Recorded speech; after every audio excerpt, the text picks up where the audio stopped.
पढ़ने के दो अप्रोच है। एक है प्रीस्टली अप्रोच, आप बहुत पढ़ते हैं, आपको आता कुछ नहीं, पढ़े जा रहे हैं, पढ़ते बहुत है, बहुत पढ़ते हैं। अगर तैयारी 25 दिन में हो रही है और रिवीजन 25 दिन में हो रहा है, तो तुम फिर 3-4 हजार साल बाद दो एग्जाम। तो रिवीजन का टाइम नहीं मिल रहा है। रिवीजन मतलब सिर्फ तथ्यों को देखना, और जिस दिन तुम जो पढ़ रहे हो, मतलब एक तरफ तुम आगे पढ़ रहे हो और दूसरी तरफ यहां पिक्चर बन रही है, उसके बाद तुम्हारा कोई कंपटीशन रुक ही नहीं सकता। बस यही पैरामीटर है।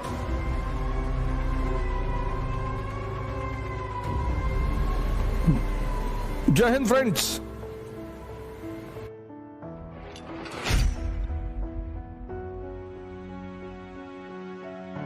जैसे अभी आप ह्यूमैनिटीज के सब्जेक्ट उठाएंगे, मॉडर्न इंडिया उठाएंगे, एक पढ़ने का तरीका है पुरोहितों की तरह, प्रीस्ट, उसको बोलते हैं प्रीस्टली अप्रोच। पढ़े जा रहे हैं,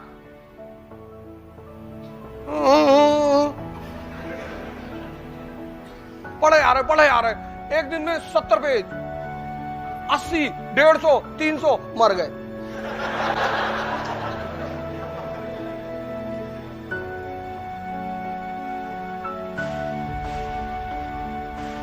एक होता है सेंटली अप्रोच। पढ़ने के दो अप्रोच है।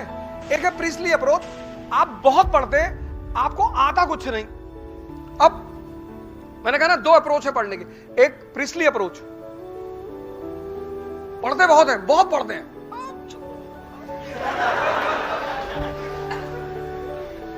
पता कुछ नहीं।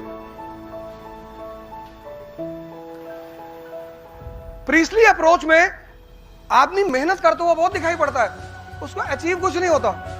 सेंटली अप्रोच में वो हो सकता है मेहनत कम करे, उसकी अचीवमेंट ज्यादा होती। ये सेंटली अप्रोच है क्या? आपने मॉडर्न इंडिया पढ़ी, तो मॉडर्न इंडिया एक वर्ड है ना, दो वर्ड का कॉम्बिनेशन है, एक मॉडर्न, एक इंडिया। तो जब आप मॉडर्न इंडिया पढ़ रहे हैं, तो आपको कुछ तो ऐसा पता चलेगा कि आप कहें कि it is different from ancient and medieval, है ना। मॉडर्न इंडिया मतलब क्या? You completed modern India. तो when you completed modern India, there should be certain things which should be very much clear to you. क्योंकि अगर तुम ये समझते हो, तो तुम इंप्लीमेंट कर ले जाओगे। Study for what? Study to learn, why? To implement. किताबें जरूर पढ़ो। आईएएस बनना है तो न्यूज़पेपर और किताब पढ़ने की आदत डालो। यूट्यूब के लेक्चर्स बहुत कम सुनो, मैंने कहा नहीं सुनो, बड़े अच्छे अच्छे लेक्चर्स पढ़े हुए हैं, बड़े अच्छे अच्छे टीचरों के पढ़े हुए हैं, तो सुनो, लेकिन किताबों को पढ़ने की आदत डालो। Because when you read the book, you have to connect the lines and create the story. तो तुम्हारा दिमाग जिंदा होगा। जब तुम किताब पढ़ोगे ना, तो तुम्हें सोचना पड़ेगा। तुम सीरीज देखते हो, तुमको मजा आता है क्योंकि तुमको उसमें सोचना नहीं पड़ता, कहानी अपने आप सामने खुलती चली आती है। इसीलिए गांव के लोग आज भी सिनेमा को देखना बहुत बुरा मानते हैं। 80 में तो खैर मानते ही थे, 90 में तो खैर मानते ही थे। आपने घर में जो आपके एल्डर है, पिताजी, उनसे पूछिए कि वो कैसे पिक्चर देखने, मूवी देखने जाते रहे होंगे। और किसी भी तरीके से मूवी हॉल में घुसोगे तो इंफॉर्मेशन घर पहुंच जाती थी। और आज पीवीआर को एक सोशल स्टेटस बना दिया गया है, क्योंकि माँ बाप को पता था कि अगर तुम मूवी देखोगे ना, तो तुम्हारी जो कनेक्ट करके सोचने की क्षमता है वो खत्म हो जाएगी। इसलिए किताबें पढ़ने में नींद आती है। तो किताबें खुद से तभी बोलेंगी जब तुम उनसे बोलोगे, वरना वो तुमसे नहीं बोलेंगी। वो बोलेंगी तुमसे। और जिस दिन तुम जो पढ़ रहे हो, मतलब एक तरफ तुम आगे पढ़ रहे हो और दूसरी तरफ यहां पिक्चर बन रही है, उसके बाद तुम्हारा कोई कंपटीशन रुक ही नहीं सकता। बस यही पैरामीटर है कि जिस लाइन को तुम पढ़ रहे हो, चाहे वो हिस्ट्री हो, ज्योग्राफी हो, पॉलिटी, इकोनॉमी, कुछ भी, मतलब तुम लाइन यहां पढ़ रहे हो और यहां उसकी पिक्चर बन रही है, बस समझ लो तुम्हारा सिलेक्शन होने वाला है। क्योंकि पिक्चर बन रही का मतलब यह है कि डाइजेशन इज गोइंग ऑन। हजम हो रहा है। किताबें लो और सरल किताबें लो। पहली किताब ले लो NCERT, old NCERT, class 12 Vipin Chandra, modern India class 12 by Vipin Chandra, old NCERT, old. बहुत प्यारी किताब है, बहुत अच्छी किताब। मतलब एक बहुत ही छोटे लेवल पे, क्लास 12 के लेवल के बच्चे के लेवल पे तुम्हें पूरी कहानी सुनाएगी। और एपिसोड जैसे उसमें 13 धारावाहिक हैं, 13 एपिसोड है उस किताब में। तो उसको चैप्टर मत मानो, एपिसोड मानो। पहले एपिसोड में तुम्हें पिक्चर दिखाएगी 18वीं सेंचुरी इंडिया, 18वीं शताब्दी का भारत। तुम्हें दिखाएगी कि मुगल साम्राज्य का पतन हो रहा है, एकदम दिखाई पड़ेगा तुम्हें।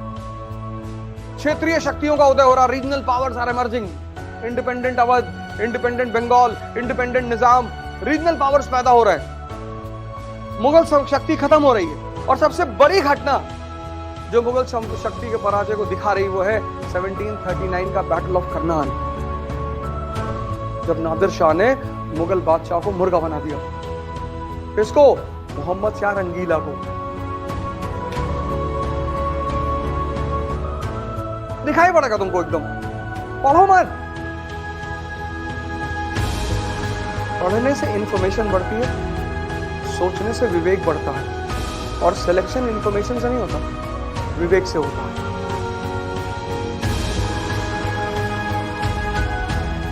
आज के दौर में लोगों के पास इंफॉर्मेशन बहुत है, पर सोचा ही नहीं, सोचा ही नहीं। सब कुछ उस किताब में लिखा हुआ है, सब कुछ, बस तुम्हें सोचना है रुक के। इसीलिए भारत के आध्यात्मिक इतिहास में कुछ पक्षियों का, कुछ फूलों का बड़ा महत्व है। जैसे भारत के आध्यात्मिक इतिहास में तोते का बड़ा महत्व है। पता है क्यों? क्योंकि तोता रामायण याद कर सकता है, समझ नहीं सकता, और बिना समझे कोई अर्हत नहीं होगा। इसीलिए तो तुम्हारा पढ़ने में मन नहीं लगता था। तुम्हें पता ही नहीं होता है कि पढ़ना क्या है।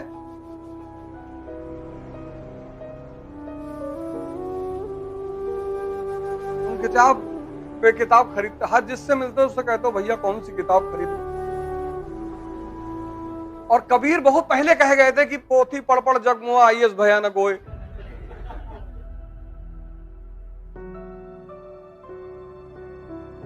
वो आईएएस के बेसिकली उन्होंने आईएएस के लिए ही कहा, बाद में लोगों ने प्रेम जोड़ दिया उसमें। पंडित, पोथी पढ़ पढ़ जग मुआ पंडित भयानक होए। पढ़ना मतलब दिमाग को जिंदा करना, और जिंदा दिमाग कुछ भी कर सकता है।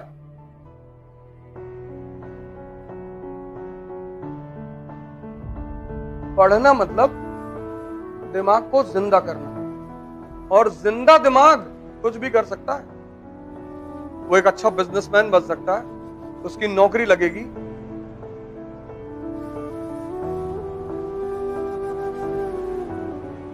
ये बात आज से पहले कभी सोची थी? और क्लास खत्म होने के बाद सिर्फ आपके नोट्स, मतलब once the class is over you should be completely prepared कि अब दोबारा इन किताबों को नहीं पढ़ना है। तैयारी के लिए नहीं पढ़ना है, पढ़ने के लिए पढ़ लेना है। जैसे एक बार तुम्हें पूरी कहानी समझ में आ गई, जब तक नहीं समझ में आएगी तभी तो ये किताब हैवी है ना। एक बार समझ में आ गई, पहली बार पढ़ोगे 25 दिन लगेगा, लेकिन पहली बार जब खत्म कर लिया, क्लास में हर चीज समझ ली, तो 5 दिन में खत्म होगी। उसको बोलते हैं रिवीजन।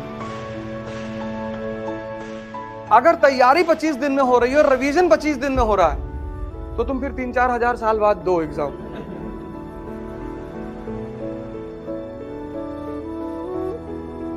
तो रिवीजन का टाइम नहीं मिल रहा है। रिवीजन मतलब सिर्फ तथ्यों को देखना। कॉन्सेप्ट कैसे भूलोगे यार? कॉन्सेप्ट भूल ही नहीं सकते। कॉन्सेप्ट भूलने का तरीका ही नहीं। साइकिलिंग सीख लिया, अब नहीं भूल सकते। Once you have learned cycling, there is no way to unlearn it. पर तुम चाहो हम साइकिल चलाना भूल जाए।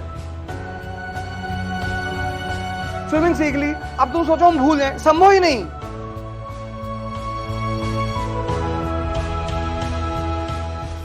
जय हिंद।